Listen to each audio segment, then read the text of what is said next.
An airline knows with mathematical certainty exactly how many seats are on the plane you're about to board. They print that number on every safety card, and yet, on a huge number of flights, they sell more tickets than that number allows. Not by accident, not a system glitch, on purpose, every single day, on thousands of flights at once. Somewhere between 1 and 3% of passengers who show up to board a completely sold-out flight get told there's no seat for them. That's not a bug in the airline industry.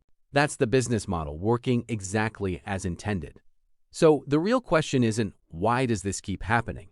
It's, why do airlines do this deliberately at massive scale when it makes so many customers furious? This isn't a conspiracy theory or a passenger urban legend.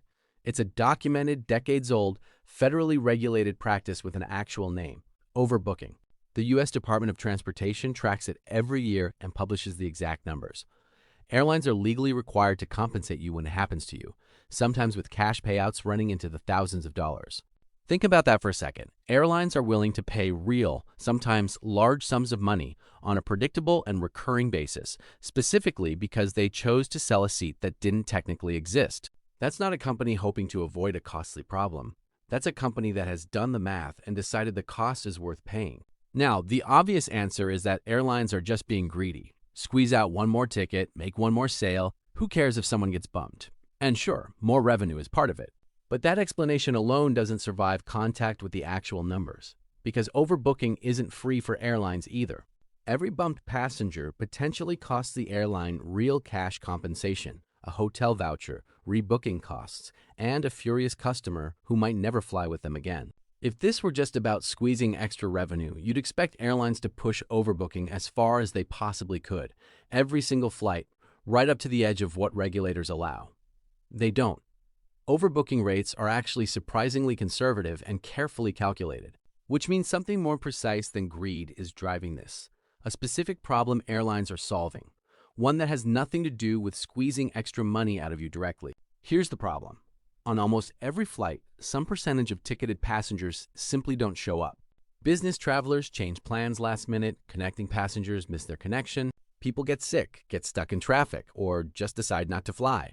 Airlines call this the no-show rate, and depending on the route, it can run anywhere from a small handful of passengers up to 10 or even 15% of everyone who bought a ticket.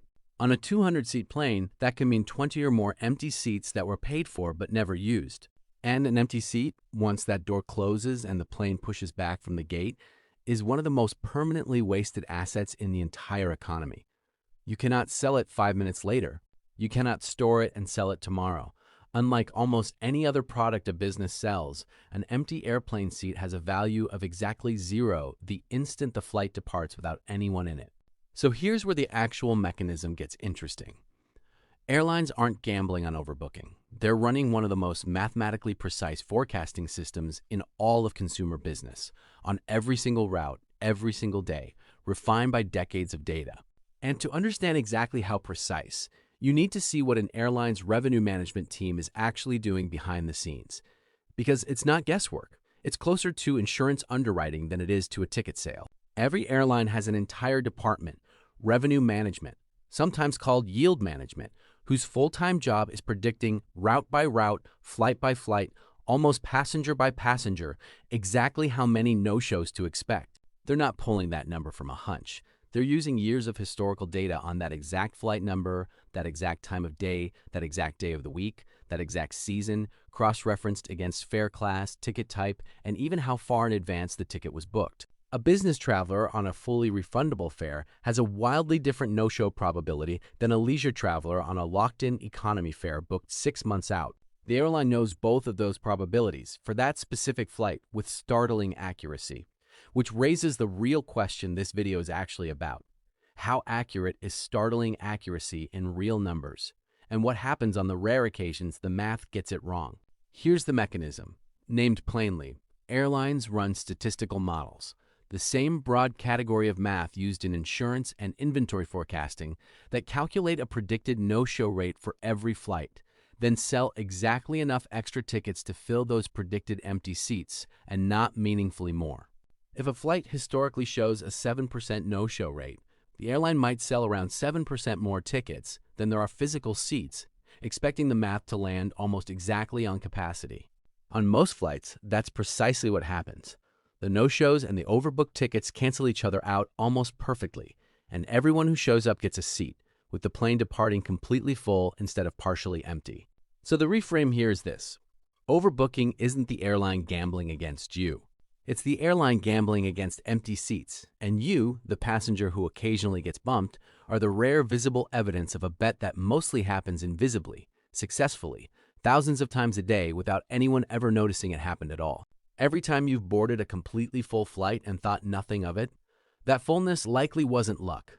It was very probably the exact system this video is describing, working perfectly, with you as a data point that landed exactly where the model predicted.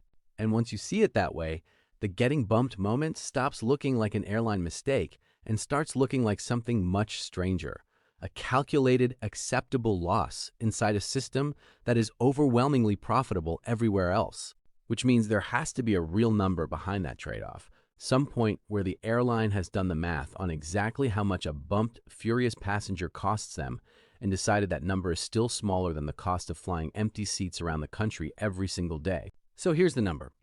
The U.S. Department of Transportation requires airlines to compensate involuntarily bumped passengers. And depending on how long the delay to their new flight is, that compensation can legally reach as much as $1,350 per passenger, in cash, on top of rebooking them. That sounds enormous for one seat, but compare it to what a single empty seat costs an airline on a route it flies dozens of times a week, every week, all year. An empty seat generates zero revenue and still costs the airline in fuel, wear, and lost capacity. Multiply that across an airline the size of a major U.S. carrier, flying literally thousands of flights a day, and even a small percentage of leftover empty seats, industry-wide translates into billions of dollars in unsold capacity every single year, if left completely unmanaged. Now, if you think airlines calculating exact compensation numbers for annoyed customers is cold, wait until you see how they actually try to avoid paying it at all. Because the story doesn't end with airlines predict no-shows and occasionally get it wrong. There's an entire second layer to this system, designed specifically to make sure that even when the airline's math misses, you almost never notice. And the reason involves a system most passengers have flown through dozens of times without realizing what it's actually for. Here's the layer most people miss entirely. Before an airline ever involuntarily bumps someone, the version that legally requires that big cash payout, they run an auction. You've probably heard the gate announcement. We're looking for volunteers to give up their seat. That is not customer service. That is the airline running a live, real-time reverse auction, trying to find the cheapest possible way to solve the exact same overbooking problem. Because a volunteer taking a travel voucher worth a few $100s is dramatically cheaper than a forced bump that legally requires up to that $1,350 cash payment. Airlines will often start that voucher offer low, a couple $100s in travel credit, and increase it in real time, gate agent by gate agent, flight by flight, until enough passengers volunteer to solve the seat shortfall. That's a live pricing algorithm happening in front of you at the gate, and almost nobody clocks it as one. The entire visible drama of does anyone want to give up their seat exists specifically so the airline almost never has to pay the expensive, legally mandated version of that same compensation. Here's why this matters beyond just understanding a weird airline quirk. This exact strategy, deliberately overselling a fixed, perishable resource because a predictable percentage of buyers won't use what they paid for, shows up across a huge range of industries you interact with regularly once you know to look for it. Gyms sell more memberships than they have equipment or floor space for because they know most members won't show up consistently. Hotels overbook rooms for the same reason airlines overbook seats. Concert and event ticketing platforms sometimes oversell certain ticket tiers, betting on a predictable percentage of no-shows or resale cancellations. It's the same underlying math, just wearing a different industry's uniform. And airlines have gotten so good at this specific math that involuntary bumping, the version passengers actually hate, the version that generates angry viral videos, has become genuinely rare relative to how many flights operate. Government data has shown involuntary bumping rates on major U.S. carriers running at well under one bumped passenger per 10,000 passengers boarded, on average, across a given year. That's a strikingly small number for a strategy applied to nearly every commercial flight in the country every single day. The system isn't sloppy. It's actually one of the most refined, most heavily audited pieces of consumer-facing math in the entire airline industry, precisely because getting it visibly wrong generates the kind of viral backlash that costs airlines far more in reputation than in compensation. And this is where the story gets genuinely counterintuitive, because it means the rare dramatic bumping stories that go viral online are actually evidence the system usually works, not evidence that it's broken. Every viral video of someone being dragged off a plane represents the tiny visible fraction where the forecasting model, the voluntary auction, and every backup safeguard all failed at once on a system that is otherwise succeeding on the overwhelming majority of the literally tens of thousands of flights operating on any given day. The outrage is real and often justified in those specific cases. But the reason those cases go viral at all is precisely because they are the statistical exception, not the norm. So here's the full mechanism, all the way through. Empty seats are a permanent, unrecoverable loss the moment a plane departs. Airlines build statistical models, refined over decades of route-specific data, predicting almost exactly how many passengers won't show up to any given flight. They sell just enough extra tickets to offset that predicted gap, aiming to land at exactly full capacity. When the math is slightly off, they run a real-time voluntary auction at the gate to solve it cheaply before ever resorting to the expensive, legally regulated involuntary bump. And that entire multi-layered system exists to solve one specific, expensive problem, an asset that is either used within a few hours or is worthless forever. Which leaves an interesting question worth sitting with. As more of these forecasting systems shift from statistical models to genuinely predictive artificial intelligence, pulling in real-time data on weather, connecting flights, even individual passenger travel history. Will overbooking become so precise that being bumped essentially disappears entirely, or will airlines simply use that same improved precision to push the overbooking numbers even closer to the legal edge, since a more accurate model can safely take a bigger risk?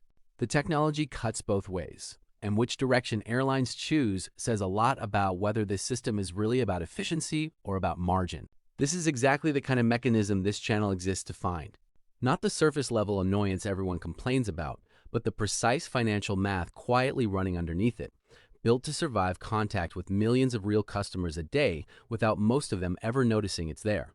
If you want to keep seeing the real mechanics behind the everyday things you pay for, subscribe, because next up is something almost everyone has bought without a second thought. Why a price that ends in 99 cents feels so different from the whole dollar sitting right next to it, and the surprisingly deliberate psychological system built entirely around that one missing cent. Next time a flight is completely full and boards without a hitch, you're not just seeing good luck. You're watching a forecasting model refined over decades quietly hit its target. And the one time you don't see that happen is the one time you finally notice the system was there all along.